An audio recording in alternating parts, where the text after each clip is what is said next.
lwammwe teyagendako ku ludda oluwaabi ne bataba statement ezaakolebwa emabega ne bazibamma. Disclosure is an entitlement of the accused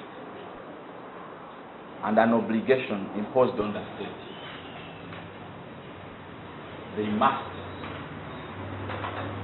tender all witness statements, all exhibits and exhibit without cost or other impediment. In the interest of justice, that the defense be availed all documents, statements, and exhibits that prosecution intends to rely on. Omusango gwongezeddwayo mpaka ng'ennaku z'omwezi 18 omwezi ogw'Okumi.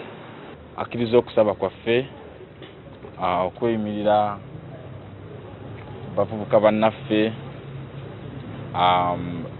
Moses Lukwago ne Ferdinand Luther abawadde bail akkiriza okweyimirira ku mitwalo 5 era tujja kudda 18 tulepuke nabo.